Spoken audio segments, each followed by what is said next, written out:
ஆனால் அங்கே நடக்கிற சர்ச்சைக்குரிய விஷயமா நீங்கள் என்ன பார்க்குறீங்க? சர்ச்சைக்குரிய விஷயங்கள்னா ஏற்கனவே உங்களுக்கு தெரியும் வந்து கேட்டினாங்க பல விஷயங்கள் நடந்திருக்கு. வந்து இளம் பெண்கள் வந்து மாயமாயிட்டாங்க, கிணத்துல விழுந்து மரணம் அடைஞ்சிட்டாங்க. அதுக்கப்புறம் தீட்சை திறந்த பேரில் வந்து பெண் உறுப்பில் வந்து கட்ட விரலை வச்சு பண்ணாதுன்னு மிகப்பெரிய அளவில் ஊடகங்களில் பேசப்பட்டது.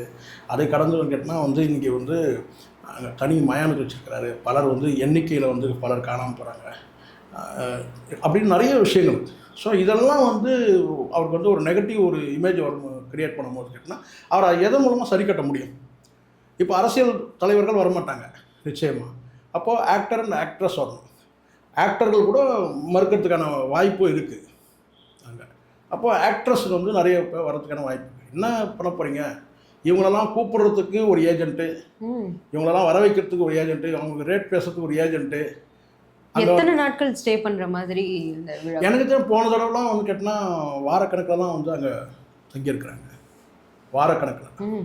ஸோ இந்த முறை எப்படின்றது தெரியல, எப்படி பிளான் பண்ணியிருக்காங்கன்னு தெரியல. ஆனால் நடிகைகள் வந்து பரவலாக வந்து இந்தியா முழுவதும் எல்லைகளை கடந்து வெளிநாடுகள்லேருந்து பலரும் வராங்கன்னு.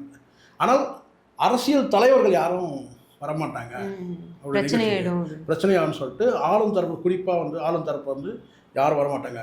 ஸ்டேட்லேருந்தோ சென்ட்ரல்லேருந்தோ யாரும் வரமாட்டாங்கன்றது தகவல் இருக்குது.